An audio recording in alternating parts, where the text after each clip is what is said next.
Bonjour. Bonjour Louise. Bonjour. Aujourd'hui, j'ai le plaisir d'accueillir Jean-Philippe Vidal.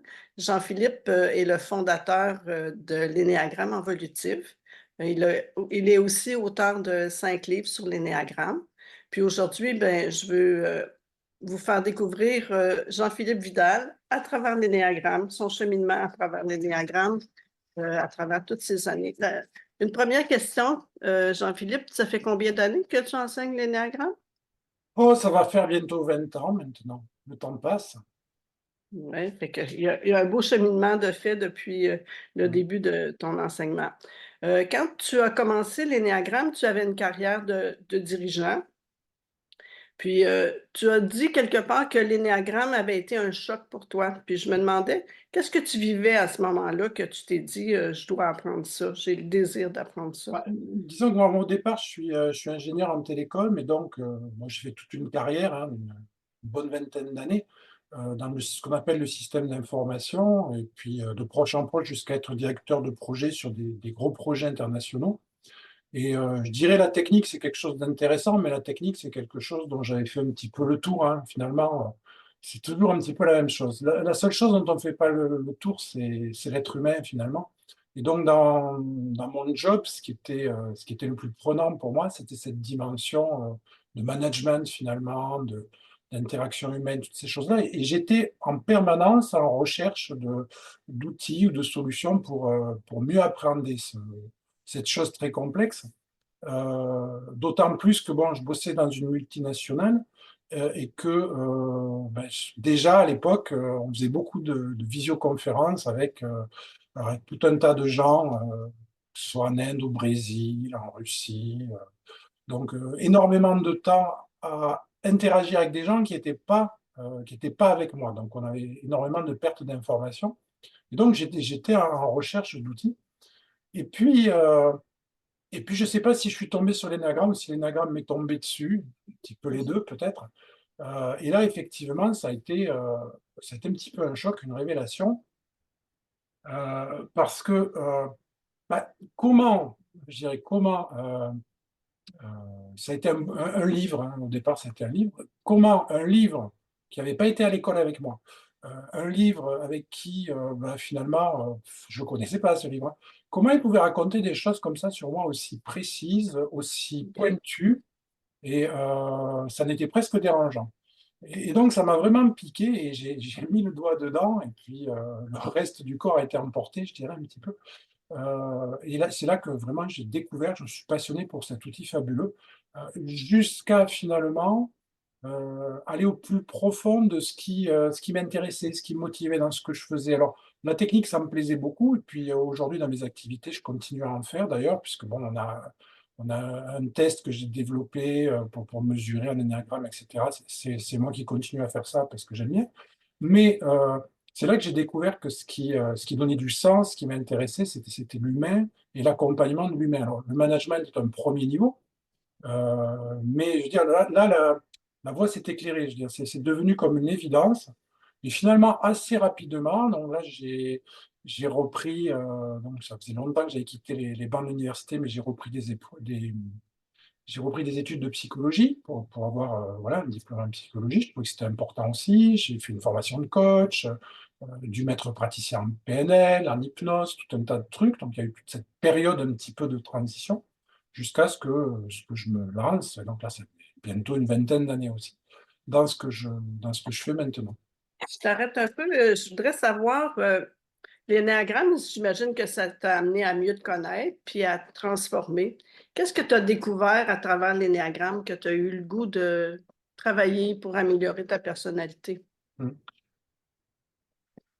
Je dirais la plus grosse révélation d'Enneagramme pour moi, ça a été de constater que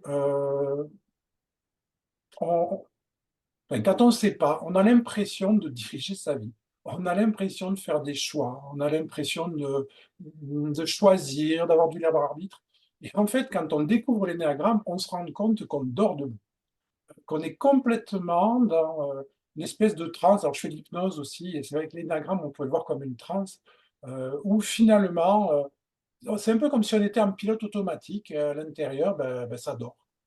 et je crois que la plus grosse révélation de l'énéagramme pour moi, ça a été ça, parce que l'énéagramme, au-delà de mieux se comprendre, etc., c'est un vrai chemin. C'est un vrai chemin de conscience, c'est un vrai chemin vers soi-même, vers qui on est vraiment, et une vraie possibilité d'exprimer non pas des pilotes automatiques, mais vraiment qui on est. Et je pense que c'est ça, je dirais, qui fait de l'énéagramme, qui fait la magie de l'énéagramme, au final, elle est là. Quel impact ça a eu sur ta vie, cette découverte-là? Qu'est-ce que Bah, déjà, au niveau pro, c'est assez évident, puisqu'il y a eu avant, il y a eu après. Et avant, ben, ma foi, j'avais un emploi qui me plaisait plutôt, mais des fois, bon, tiens, aujourd'hui, il faut encore aller travailler, puis bientôt, ça va être le week-end ou bientôt les vacances, hein, comme Mhm. j'ai enfant. Et puis après l'énéagramme, je dirais voilà, depuis que je suis passé à ma nouvelle vie professionnelle, on va dire que je travaille plus. Je travaille plus dans la mesure où, des fois, je travaille plus beaucoup d'heures par jour, et y compris le week-end, hein. C'est une façon de parler. Mais disons que je ne me pose plus jamais la question de savoir, tiens, tu as envie d'y aller, tu n'as pas envie d'y aller, quoi. C'est devenu, donc ça a été une véritable transformation de ce point de vue-là. Et puis d'un point de vue privé, effectivement, tous ces outils-là, ça permet quand même une meilleure compréhension des interactions, de ce qui se passe, de ce qui se joue, une meilleure adaptation de sa communication. Bon, effectivement, ça a des impacts énormes. Et je pense que des gens qui ont connu le Jean-Philippe d'avant, le Jean-Philippe d'après, il y en a quelques-uns, euh, pourraient témoigner mieux que moi de la différence. Mais c'est vrai que ça, ça ouvre beaucoup de choses.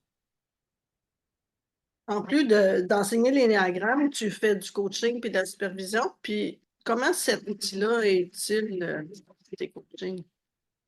L'énéagramme en coaching, Ouais. euh, moi, c'est tout le temps, tous les jours, hein.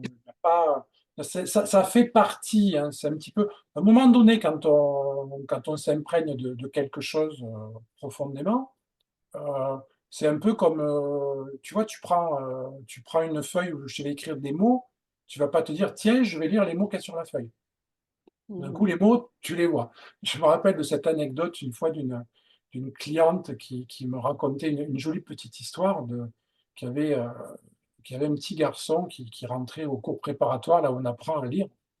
Et, euh, et elle me dit, on était sur le parking d'un supermarché, et tout d'un coup, mon fils, il me regarde avec l'air affolé, il me dit, maman, c'est affreux, j'arrive pas à pas lire ce qu'il y a sur le panneau de pub. C'est vrai qu'à un moment donné, quand on sait lire, on ne peut pas ne pas lire. Et l'énéagramme, c'est un peu pareil. C'est-à-dire que moi, quand j'ai un client en face, toutes les clés de l'énéagramme, elles sont là, elles sont visibles. Et donc, dans tout ce que je vais faire, euh, je vais l'utiliser. Et ça va permettre de gagner énormément de temps. Au lieu de passer 2, 3 séances à décoder ce qui se passe, ce qui se joue avec la personne, etc. On a des énormes raccourcis très très vite. On voit où sont les choses, on voit quelles sont les bonnes questions qu'on peut poser, euh, les questions qui vont être efficaces, qui vont me permettre, puisque le coaching, c'est une approche du questionnement, hein. Le coach ne fait que Mhm. poser des questions, c'est pas un consultant, c'est pas un conseiller. De toujours poser les bonnes questions qui vont réveiller la réflexion de la personne et la faire avancer vers là où elle a envie d'avancer. Mhm. Comme coach puis comme enseignant, tu as été témoin de belles transformations, d'histoires des individus, des couples, des familles. Est-ce que tu peux nous raconter quelques histoires, quelques transformations? Ah oui, il y en a plein, il y en a plein. Là, tu me prends un peu. Alors, il faudrait que je prenne le temps de trier les plus belles, mais que si je vais prendre ce qui me vient un petit peu comme ça. Euh, ben, par exemple, je repense à ce qui me vient là, comme ça, je repense à cette dame qui avait des difficultés avec sa fille, qui était un petit peu aussi en phase ado, hein, ça c'est classique, mais bon, et qui voulait, enfin, ça allait pas, c'était vraiment la galère. Et je me rappelle, c'était court d'ailleurs, j'avais fait une séance avec la jeune fille. Donc, on avait vu certaines choses, et puis fait une séance avec la maman, à part. On avait discuté de certaines choses, où j'avais posé certaines questions, j'avais fait certains recadrages. Et puis, à l'issue de la deuxième séance avec la maman, bon, bah, ok, c'est super, c'était intéressant, merci, au revoir. Puis elle s'en va. Puis, comme ça arrive parfois, hein, avec certains clients, bon, ils passent. Et je me rappelle de cette cliente parce que je crois que c'était bien 2 ans plus tard, c'était l'été, et je reçois un coup de téléphone. Je reçois un coup de téléphone, oui, c'est Madame X, hein, on va dire. Oui, vous vous rappelez de moi? Alors, je cherche un petit peu, et puis je finis par me rappeler effectivement de ce cas-là. Elle me dit, écoutez, ça fait je ne sais combien, je suis sur la plage avec ma fille, ça fait je ne sais pas combien de temps que je me dis je vais le faire. Alors là, voilà, j'ai 5 minutes, je le fais. Je voulais vous appeler pour vous remercier parce que ce que vous aviez fait, ça a été fantastique, etc. Voilà. Donc des fois comme ça, on a des clients, on ne sait pas, et puis 2 ans après, on a le cadeau qui arrive. Et donc, ça avait vraiment fait du bien entre la mère et la fille de, de poser ces questions en se laissant guider justement par l'énéagramme. Donc, il y aurait, ouais, je pense à ça, à quoi d'autre je pourrais penser? Euh, des cas de couple. Alors, des cas de couple, j'en ai plein, où toutes ces incompréhensions. Alors, sans aller dans le décodage énéagramme, mais peut-être que certains qui nous écoutent vont comprendre de quoi je parle. Je vais essayer de ne pas être trop dans la technique, mais il y en a plein. Je pense récemment, par exemple, à ce couple où ça fonctionnait pas bien parce que madame, finalement, ne sentait pas de l'intérêt de la part de monsieur. Voilà. C'était un peu cette histoire-là. Et finalement, quand on décode avec l'énéagramme, on se retrouvait avec un monsieur en stratégie quête de victoire, en stratégie 3, donc pour qui, finalement, la vie, c'est faire des choses et on fait beaucoup de choses. Et cette dame, plutôt en stratégie 4, hein, donc un couple d'ailes, hein, pour reprendre notre notion de connaisseur, qui, elle, en stratégie 4, a vraiment besoin d'attention sur elle, mais dans l'être, finalement.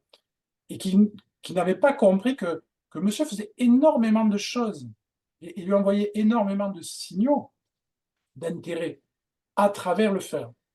Mais elle n'écoutait pas sur le bon canal. Donc là, on a pu faire des réglages et ça leur a vraiment fait du bien. Donc, cette histoire de couple comme ça, j'en aurais plein. Euh, Quoi d'autre encore? Parce que là, on pourrait y passer des heures. Euh, Je sais qu'avec ta compagne, vous avez écrit un livre sur le couple. Est-ce qu'il va y oui, avoir tout des à fait. histoires Tout dans à fait. votre Sur tout ce qui est livre? dynamique de couple, on a un livre qui sort le 14 mars, là, où ça va s'appeler S'aimer mieux avec l'énéagramme. Oui, je pense que ça va aider. Toutes ces Bien, dynamiques-là. en entreprise, est-ce que tu dirais que ce serait quoi les enjeux qui rencontrent les dirigeants en entreprise? Alors, en entreprise, j'interviens beaucoup aussi, puisque de par mon passé et ma carrière, chef de projet, direction de projet, voilà, c'est toujours intéressant d'y revenir avec un regard extérieur. Donc, ça m'arrive régulièrement d'intervenir. Je dirais que les grosses thématiques où l'énéagramme va vraiment enfoncer le clou, c'est toutes les questions du manager qui n'arrive pas à manager certaines personnes parce qu'il n'adapte pas son management en fonction du fonctionnement de l'autre en face, ou il ne sait pas comment motiver l'autre, parce que l'énagramme va nous donner des clés par rapport à ça, par rapport à cette motivation. Euh, Tout ce qui va être gérer la résistance au changement, ça peut être bien aussi. Il y a des belles clés à y trouver. Ce qui va être donner du sens aussi, bien sûr, parce que le manager est un porteur de sens, hein, pour reprendre les propos d'un coach célèbre. Euh, et à un moment donné, l'énéagramme peut aider à trouver le chemin pour que chacun connecte du sens et du coup de la motivation professionnelle, sans parler bien sûr de toutes les interactions en fonction du fonctionnement de l'un, du fonctionnement de l'autre, les boutons rouges, les boutons verts, comment ça marche pas pour que ça se passe bien. Donc, médiation, conflit, tout ça, c'est très riche, hein, et là aussi, ça a vraiment sa place. Je le dis franchement, moi, quand j'étais manager, j'ai qu'un regret, c'est de ne pas avoir connu l'énagramme. Euh, Ouais. je l'aurais eu. Si un coach, un thérapeute ou un intervenant en ressources humaines te demande quelle est la chose la plus importante que la formation pourrait lui apporter, qu'est-ce que tu dirais? Quelle est la chose la plus importante que l'énagramme puisse vous apporter en tant qu'accompagnant au sens large? C'est la vraie rencontre. Pourquoi? Parce que l'énagramme, finalement, ça nous parle très précisément de quelque chose qui est une armure, qui est un système de défense. qui n'est pas qui nous sommes vraiment, mais qui est voilà, comme un habit hein, qu'on mettrait.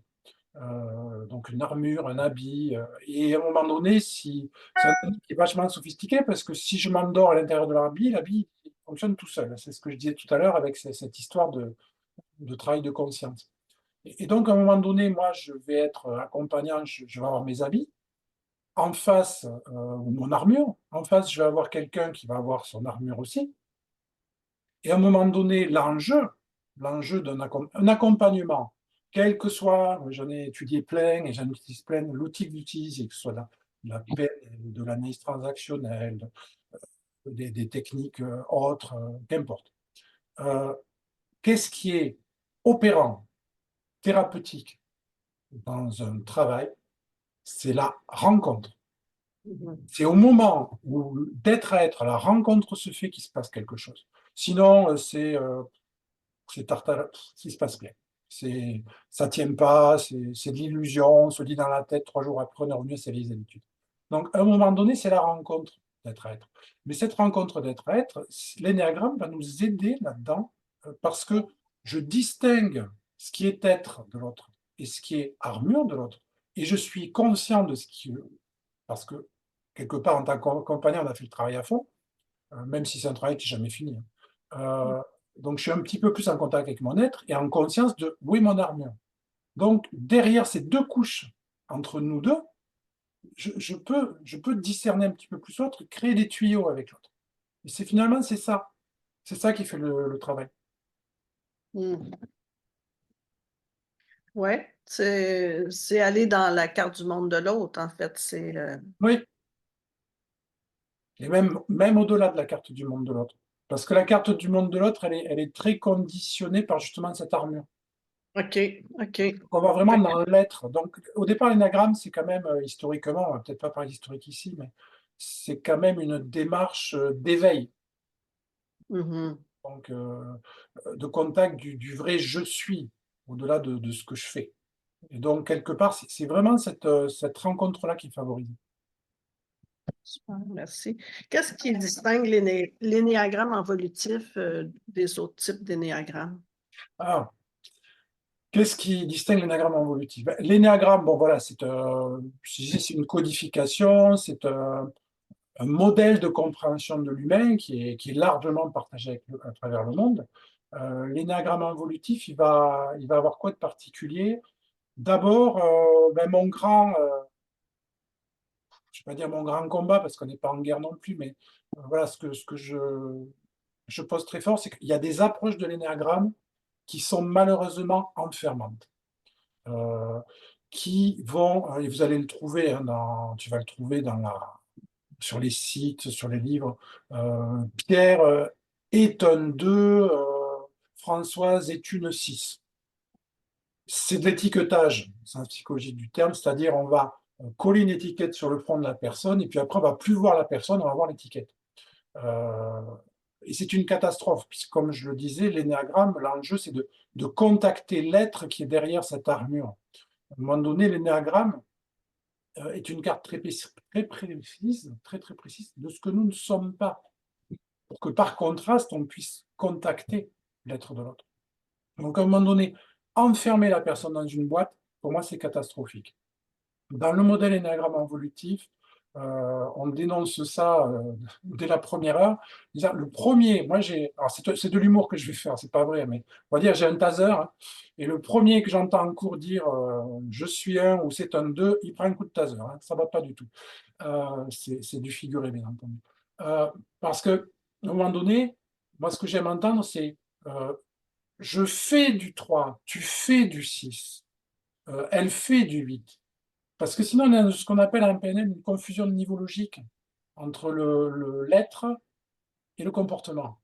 Donc, tu fais une stratégie. Et en plus, c'est pire que ça, c'est que quelque part, c'est ce qu'on appelle donc du coup, non pas des profils, mais des stratégies dans l'approche énagramme évolutif.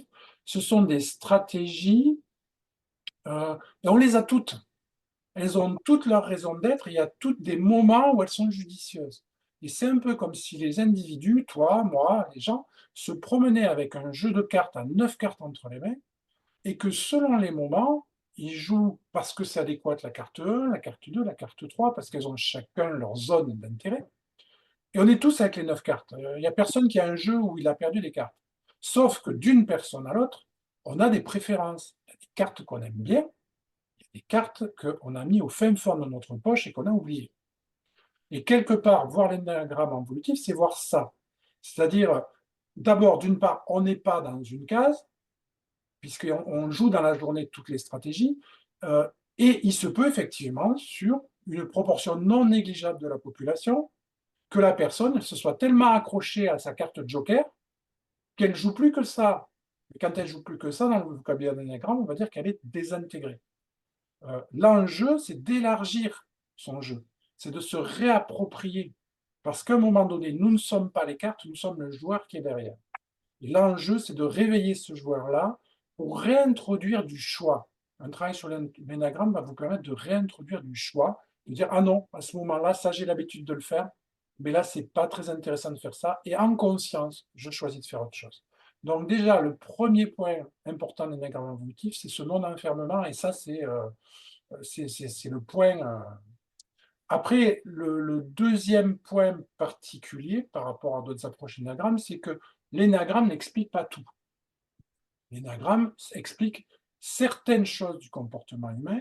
Et donc, le modèle énagramme évolutif, avec un modèle que j'ai posé qui s'appelle psychostructure, pose un modèle avec plusieurs couches de fonctionnement. Et l'énagramme est une couche très importante de fonctionnement, mais ce n'est pas la seule. Donc, on va réintégrer tout ça dans un modèle qui inclut donc les sous-types de l'énagramme. Ça va être l'énagramme. Toutes les écoles ont l'habitude de ça, mais on va réintroduire aussi les typologies de Jung qu'on trouve dans la MBTI et qui n'est pas de l'énagramme. Et vouloir les faire correspondre, c'est essayer de faire entrer les carrés dans les ronds. Donc ça ne marche pas. Donc le modèle de Jung, MBTI, est rajouté. Les messages contraignants des petites voix, hein, qu'on appelle parfois drivers, sont rajoutés. La spirale dynamique, qui est encore un autre modèle, est rajoutée. Et tout ça dans des couches différentes, ce qui permet de voir l'être humain dans sa complexité et dans je dirais aussi, les contradictions intérieures qu'on peut avoir, parce que nous sommes des êtres de contradiction, et c'est ce qui crée de la dynamique en nous aussi. Donc, vouloir tout concilier sur une seule couche, ça ne marche pas. Remettre chaque chose à sa place, c'est plus intéressant, et c'est ce que va amener aussi l'énagramme évolutif, en étant l'énagramme et en élargissant aussi le jeu. Et le troisième point que je trouve intéressant aussi, c'est de réconcilier finalement l'énéagramme historique, qui était l'énéagramme tel que le posait Gurdjieff avec l'énéagramme des processus, avec l'énéagramme des personnalités qui nous est arrivé avec Ichazo et après toutes les écoles qui se sont constituées autour de ce qu'on appelle l'énéagramme des personnalités. Parce que l'énéagramme des personnalités, si on retourne aux origines, c'est un processus particulier dans la famille des énéagrammes de processus. Et retrouver ça, ça crée quelque chose de beaucoup plus dynamique et qui ouvre, c'est une espèce de boîte de Pandore qui ouvre beaucoup de choses qu'on exploite d'ailleurs à un niveau avancé de l'information. Donc je dirais les trois gros piliers qui font les caractéristiques de l'approche évolutive, c'est ça. Comment en es-tu venu à créer cette approche-là? Qu'est-ce que ça a été le déclencheur pour toi? Qu'est-ce qui a été le déclencheur? Je dirais parce que comme je le trouvais pas, j'aurais aimé le trouver, je ne l'ai pas trouvé, alors je l'ai fait. Euh, Moi, quand j'ai découvert l'énéagramme, donc j'ai découvert au départ l'énéagramme des personnalités, et puis je suis allé donc voir tout un tas de gens qui faisaient l'énéagramme des personnalités, avec les différences de sensibilité, etc. Ça m'a passionné. Mais je suis aussi allé voir des gens qui étaient des écoles de quatrième voie, c'est-à-dire dans la lignée de ce qu'avait posé Gurdjieff, et qui, eux, utilisaient l'énéagramme des processus. Et de me rendre compte que il y a cette espèce de, c'est très humain, cette espèce de guerre de chapelle entre des personnes de l'énéagramme de personnalité qui disaient l'énéagramme des processus, c'est une espèce de gadget historique, mais ça ne sert à rien. Et des personnes dans l'énéagramme des processus qui disaient, regardez les cochonneries qu'ils ont fait avec notre beau système. Donc, à un moment donné, il y a une voie médiane qui existe hein, à travers un processus particulier, qui est le processus de manifestation de la conscience, qui trouve ses origines dans toutes les traditions, et on voit ça en formation. Donc, à un moment donné, ça, ce processus particulier-là que j'ai eu la chance de voir, je devais le transmettre, d'une part. Et puis aussi, quand j'ai connu l'énéagramme, après, comme je le disais tout à l'heure, j'ai fait tout un tas de formations. Et j'ai fait une formation, par exemple, de PNL jusqu'au maître praticien avec l'énagramme en tête, une formation d'hypnose avec l'énagramme en tête. Et au fur et à mesure que je faisais ces formations-là, il y a des choses qui se mettaient en place avec l'énagramme qui était toujours le fédérateur et où rien ne lui disputait sa place de fédérateur à l'intérieur de ça. Et donc, à la fin de toutes ces formations, j'avais une certaine vision, j'avais vraiment envie de la partager, puisque je ne l'avais pas trouvée dans mon parcours. Donc, ouais, partageons-la.